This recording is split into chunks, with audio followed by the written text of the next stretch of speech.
इस वीडियो का उद्देश्य केवल मनोरंजन है। इसमें दिखाई गई कहानियां और पात्र काल्पनिक हैं और किसी भी प्रकार की वास्तविक घटना, व्यक्ति, स्थान या परिस्थिति से इनका कोई संबंध नहीं है। कृपया इसे केवल मनोरंजन के दृष्टिकोण से देखें। धन्यवाद। ये कहानी है एक ऐसे रास्ते की जो रात में किसी के लिए सुरक्षित नहीं। कहते हैं उस रास्ते पर जो भी यंग ही की आंखों में देख लेता है वो फिर कभी घर वापस नहीं लौटता। ये कहानी आदित्य की है जिसने डर को मजाक समझा और फिर उसने यंग ही का सामना किया। आदित्य एक बेफिक्र और निडर लड़का।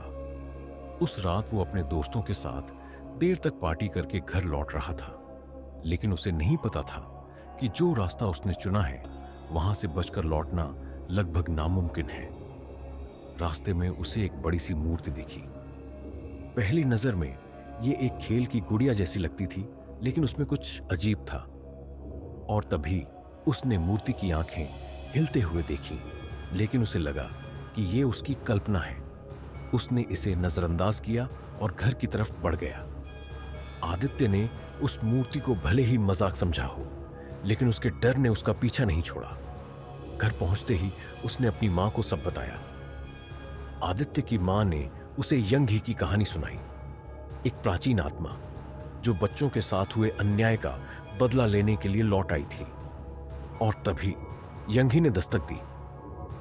आदित्य ने जैसे ही पर्दा हटाया उसे एहसास हुआ कि उसकी सबसे बुरी कल्पना सच हो चुकी है। यंग ही अब मूर्ति नहीं थी, वो जिंदा थी।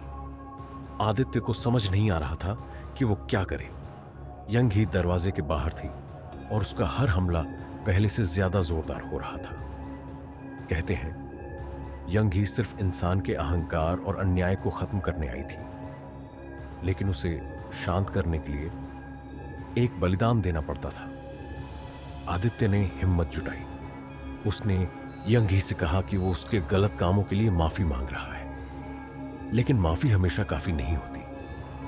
आदित्य ने हिम्मत दिखाई, लेकिन यंग ही ने उसे बख्शा नहीं।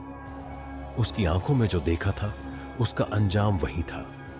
आदित्य अब वहां नहीं था, लेकिन यंग ही की मूर्ति वही थी, अब भी खौफनाक और चुप, शायद किसी और का इंतजार कर रही थी।